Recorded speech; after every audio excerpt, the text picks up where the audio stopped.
咁正如剛才所講啦，11點之前嚟咗咧係有88折嘅，當然星期六日係冇呢個優惠。而家現菜已經上市啊，3蚊一斤，哇，真係幾靚喎咁大盒，19蚊19蚊啊手撕雞呢個幾錢啊？又係10幾咯，又係16個半定15個半？係1斤多。呢個就係黃市路嘅一大特色啦，就係兩旁嘅樹木。呢個80幾年嗰陣已經喺度。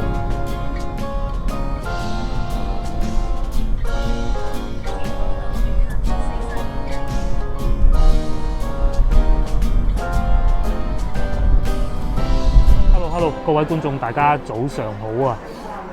我哋而家位置喺芳村啊，芳村花地呢度。咁喺呢度附近呢，有一間好出名飲茶嘅地方，就係盛苑。我哋今日就嚟盛苑飲茶。我老婆呢，就個女仲推住 BB 車嗰陣呢，佢就帶我嚟呢度飲茶㗎啦。盛苑呢度呢，平出名啊！喺門口我哋已經見到佢哋朝頭早飲茶係88折嘅，11點鐘之前埋單就可以㗎啦。同埋嗰啲乳豬呢，早幾日咪同大家睇過乳豬嘅，呢度平啊，400蚊都唔使。大家記唔記得半溪酒家幾錢？所以咧啱先入到嚟啊，都係揾咗好耐位先攞到㗎。咁盛苑呢度啊，大堂非常之闊落，起碼坐得到20-30張台，閒閒地啦。又嚟讀餐牌時間，睇下我哋今日食啲咩先。餐廳係7點半就開門㗎啦。咁正如剛才所講啦，11點之前嚟咗咧係有88折嘅，當然星期六日係冇呢個優惠嗰個。咁啊睇下佢嘅價錢啦，小點6蚊，中點11蚊，大點13蚊。特點都係16蚊嘅啫。同老婆出嚟飲茶，佢梗係識點嘢啦。鮑汁腐皮卷大點，因為我哋係飲早茶，肯定係未食早餐㗎啦。呢個鐘數主食方面呢，我哋就會叫一個牛腩啫腸粉啊。咁據說咧，佢哋呢度粥亦都係唔錯嘅，豬紅肉片粥，外邊好少有豬紅粥，都好少聽，肉片粥就聽得多。唔知佢會唔會煮出嚟咧？豬紅好散呢？希望唔會啦。人哋做得嘅肯定係有把炮好食嘅。咁最後仲有個小食就係呢個睇唔到添，紅糖合桃包春卷咩？我係春卷啊，3C 炸道點心上嚟，哇！第2道點心都送緊上嚟。第一個就係呢個啫牛腩煲都唔啫啊，哇！滿到瀉咁滯，仲有裏邊啲牛腩咧幾鬼靚啊！呢個一層一層嘅喎，呢個就真係正宗坑腩啦。再夾嚿腸粉先，啱先仲同個老婆喺度講緊啊。哇！你話喺芳村茶樓唔係抵食夾大件，又點會立足得到呢？哇！我哋啲嘢食就嗱上咗咁多咧，呢度上餐真係快。啱先講過嘅啫豬腸粉啦，呢個豬紅肉片粥啦。豬紅咧就最起碼真係第一次食，真第一次食啊！我第一次食咧唔出奇啊，個老婆話第一次食咧，咁就真係不常見㗎啦。唔係第一次食。豬紅唔係冇錯。咁再嚟最後呢個咧。就係呢個炸春卷，睇下呢個皮又幾脆㗎噃，係嘛？夾起身啱啱炸起。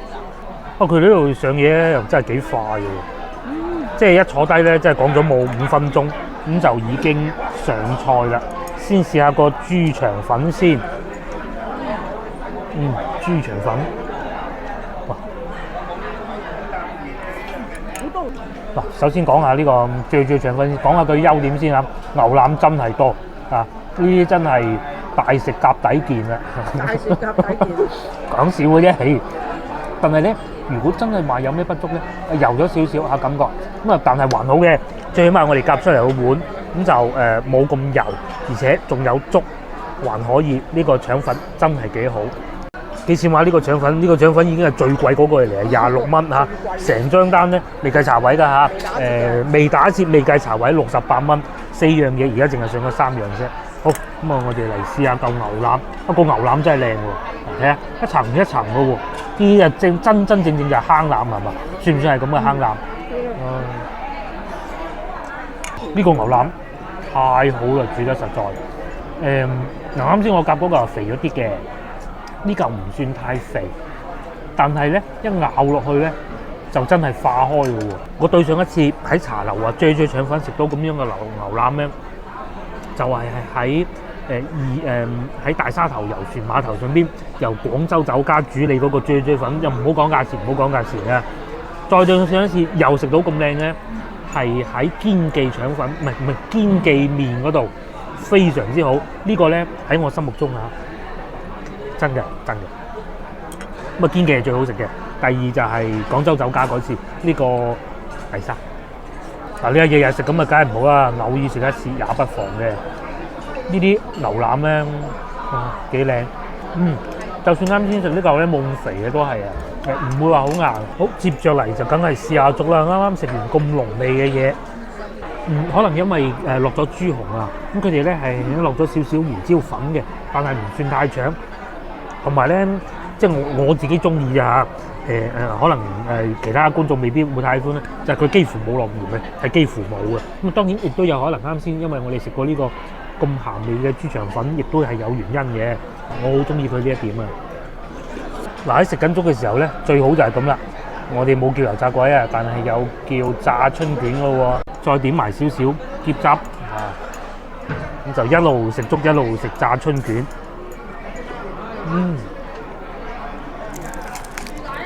相比個粥咧，我更喜歡呢個炸春卷啊！咁香口嘢梗係受人中意嘅。佢哋係有附送呢個醃汁嘅，真係唔係好多餐廳會咁做嘅咋嚇。然之後裏邊嗰啲料咧，你話同最好食嗰啲試過咧，又未至於。佢個皮咧係脆嘅，同埋唔會話勁多油嗰種。呢個油份，呢個油度咧，亦都係算正常嘅。另外佢裏邊嘅餡料咧，嗰啲五香粉啊，唔算話落得好多嘅。我好怕佢啲五香粉落到好似冚住咗嗰陣味，佢又冇喎。最後一道點心就送咗上嚟啊！腐皮卷喎，哇幾大抽！好似我之前咧都去食過腐皮卷啊，但好似冇咁大嘅喎。等我快脆食埋啲粥，再試腐皮卷。OK， 粥咁啊食完啦，真係迫不及待嚟試下呢個腐皮卷。啱先個老婆已經試過啦，佢話好入味喎。咁梗係啦，腐皮卷咧就梗係淨係食入味，因為佢啲汁咧腐皮嘅比較容易索汁啊嘛。等我咬啖睇下裏邊有啲咩先。佢有少少似未炸過嘅春卷嘅，表面係軟嘅，咁裏邊嗰啲餡料咧都係同春卷差唔多，都係會有一啲蔬菜啦，譬如話果啊、瘦肉啊，一啲仲有呢個咩咧韭菜咁喺裏邊嘅，食落口咧會有一種好爽嘅感覺咯。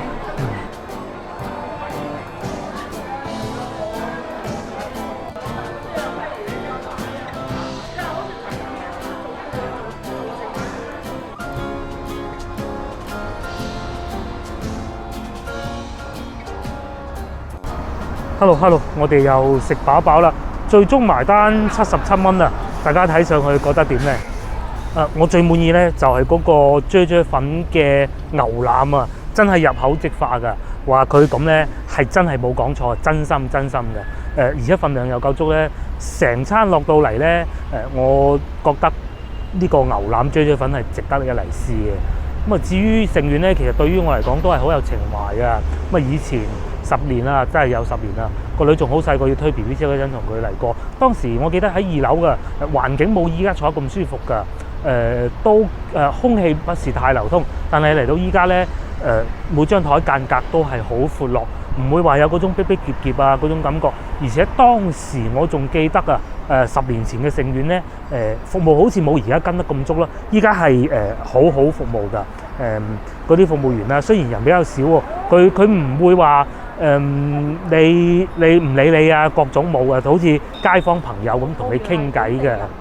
嗱，既然我哋又嚟得芳村盛苑飲茶啊，冇理由又唔去買啲餸㗎。不過咧，今次我哋就唔買咁多，前邊一路往前行就係中市。呢個季節咧係廣州最靚嘅季節啦。點解咧？因為啱啱好係木棉花啦，宮粉紫荊啦，即係前面呢一種啊，我影得唔係好靚，因為啲背哥，同埋黃花風鈴開花嘅季節，黃色、紅色同埋粉紅色一齊都會出現嘅。咁咧呢種情景咧真係稍縱即逝，好快就會冇噶啦。咁啊喺而家呢條影片播放之後嘅一日咧，我係會同大家去直播去洲頭咀碼頭睇黃花風鈴嘅，好黃嗰種咧，好靚嘅。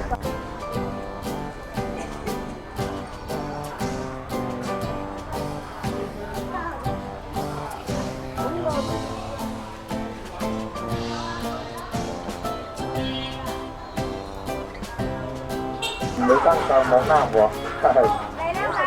唔會嘅。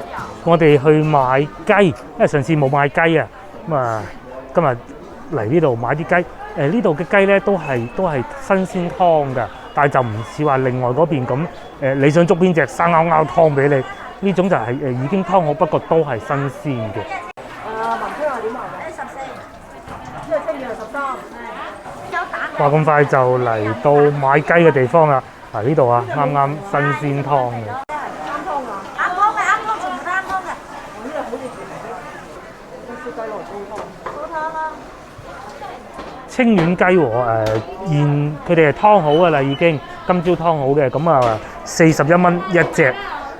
同埋市場呢度咧，啱先嗰個姐姐講啊，佢都話其實我哋都知嘅。咁啊市場呢度咧，每個月係會有3日強制要休息嘅，清潔各種場地啊咁。聽日就係第1日啦，係啊。咁但係原來我哋今日過嚟都幾好彩喎，嗬！我記得呢邊咧賣雞，你好似以前都帶我嚟過㗎，嗬？係咪呢邊啊？唔係呢邊，係另外嗰邊。哦。直接就生勾勾嘅，你揀邊隻就捉邊隻就捉邊隻，喺個籠攞出嚟嗰種。哦。呢度就劏好，但係都係新鮮，同埋仲係熱嘅。哦。入邊有啲籠啊嘛。啊，入邊係有雞籠啊，各種。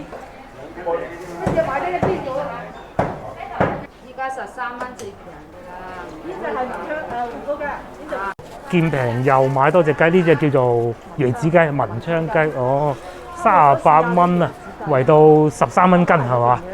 真係芳村啲雞咧，抵買。買完雞我哋就嚟買菜啊！老婆話要買啲薯仔喎，我哋查下啲價錢先。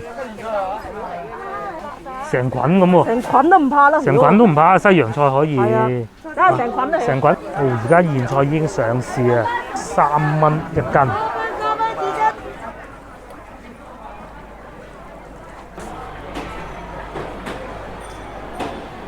咁原來咧中市市場呢度其實都係有室內部分嘅。咁啊，其實佢原先個名咧係叫百合園市場。咁而家企緊呢個位置，其實就係百合園市場。咁我哋打算入嚟買啲燒臘啊，中午食嘅。一係做半斤。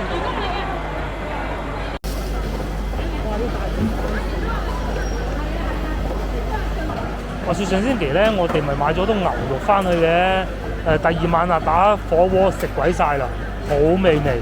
所以而家老婆啊，欲罷不能，又想嚟買牛肉啦。佢諗咗下又唔買啦。你屋企仲有咩？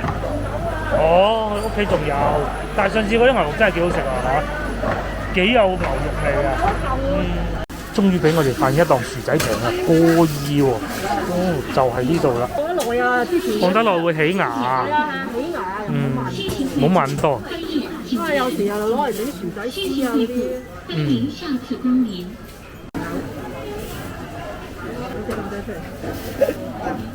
啱又買咗啲薯仔，不過我覺得最新奇嘅咧，唔係啲薯仔啊！大家睇唔睇到咧？個兜現金，不過你哋喺海外可能唔係好覺啊！我好耐未見過咁大堆現金啦！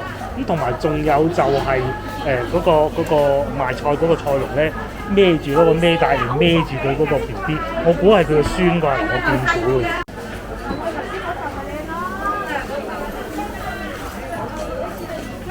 好，嚟到最後一個環節，今日唔買咁多嘢翻去，最後買啲燒臘就翻屋企啦。咁通常咧，我哋嚟買斬料嘅標準都係第一個梗係要自己中意食啦，第二個就係靚啊。9蚊半隻啊！哦，手撕雞嗱，呢個已經俾個老婆發現咗啦，手撕雞19蚊半隻。冇嗰邊買到翻嚟。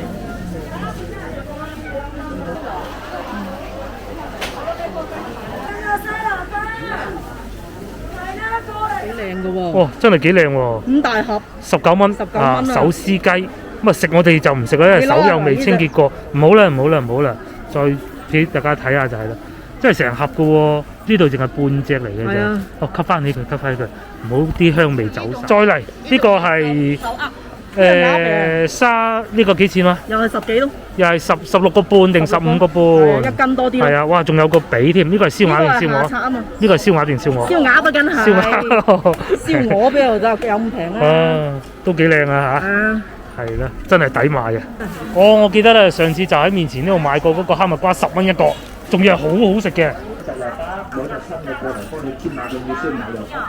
咁我哋又完成咗愉快的一天，嚟中市呢度買嘢確實好抵嘅。今日嚟咗另外嗰部分啊，就係百合園裏邊咯。通常我哋以前都係去前邊比較多啊，嚟芳村買嘢咧係就係4個字嘅經濟實惠，抵食夾大件，大件夾抵食啊，係啊。好，咁我哋就約定你啦，下集見，拜拜。